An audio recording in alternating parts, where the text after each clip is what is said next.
Hi, I'm Sijia, PhD student from UC Berkeley. Today, I'm going to present our work, which uses restorative justice approach to understanding adolescents' needs for addressing online harm. How do we pursue justice when online harm occurs? Most online platforms use content moderation, which includes a series of actions towards the person who conducts offense, including removal of their content or banning. The content moderation approach follows a punitive justice framework, which centers offenders and regulates their behavior through punishment. However, it leaves victims out of the decision-making process and fails to adapt to their individual experiences and needs. In recent years, researchers have started to explore a victim-centered perspective to address online harm. Restorative justice is one justice framework that gives victims agency and voice in deciding how to address the harm.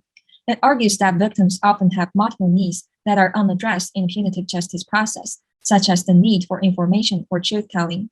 In addition, addressing those needs may require the collective effort of multiple stakeholders, including regulators, offenders, or community members. We focus our investigation on adolescents, who are a particularly vulnerable group for harms in the online space. Restorative justice has been successfully applied to address offline harm for adolescents in schools.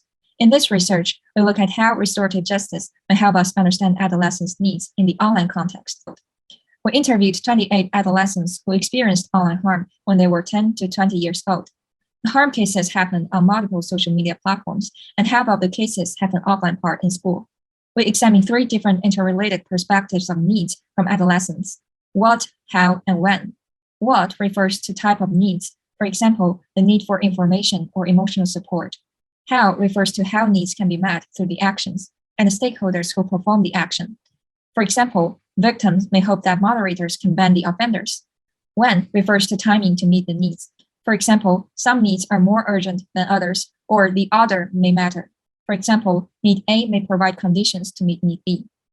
We conducted an interview and design task to understand the three perspectives of needs. We've detailed the task in the paper. Next, we present our findings on the types of needs, actions, and stakeholders participants identified.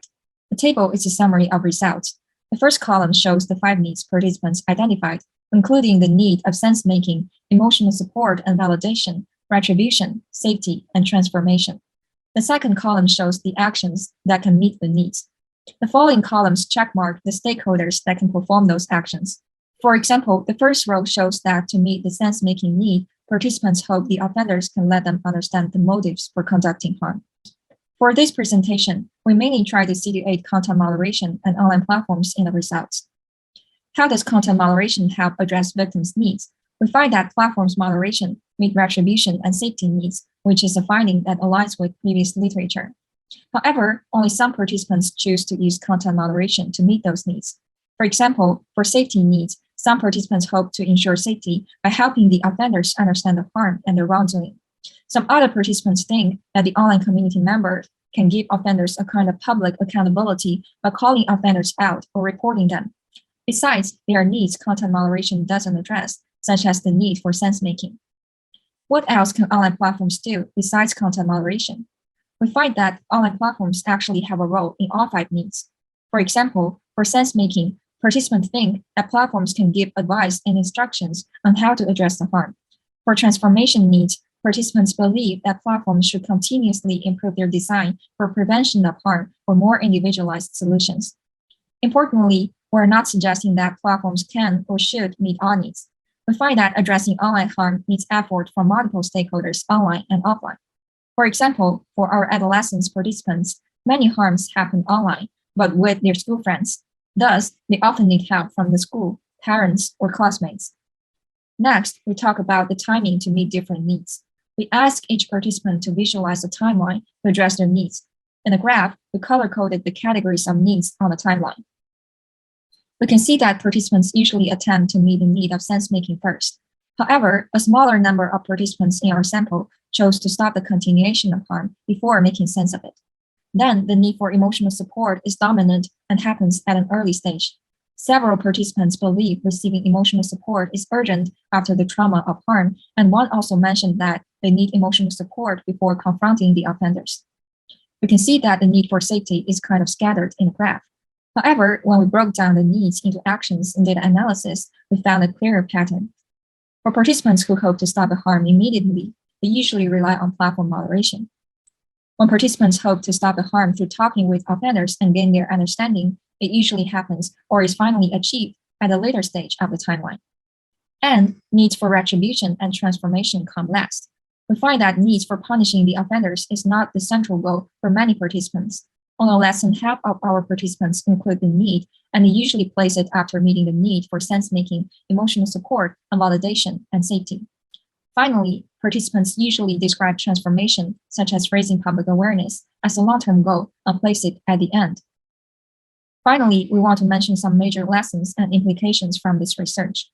Following restorative justice, we centered victims' agency and voice and identified 5 needs adolescents have for addressing online harm: sense-making, support and validation, safety, retribution, and transformation.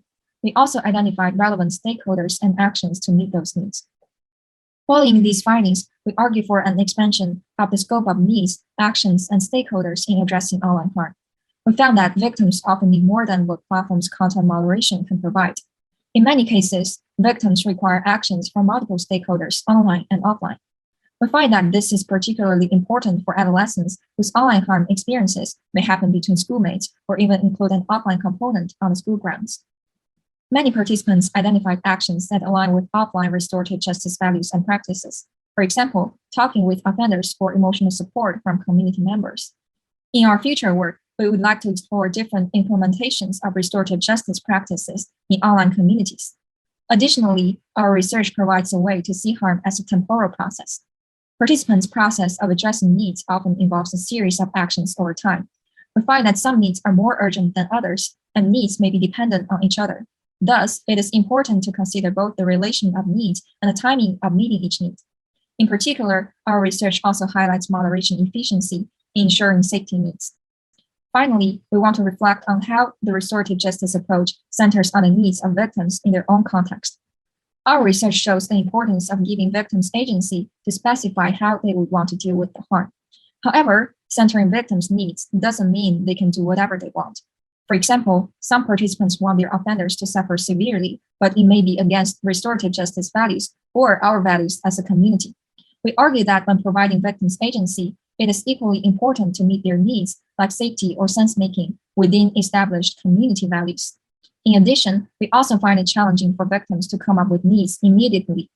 Throughout our task, participants went back and forth and come up with new ideas on the go. In fact, sense-making is one of the needs they identified. Thus, while providing victims agency, it is equally important to provide support and guidance along the way. Thank you.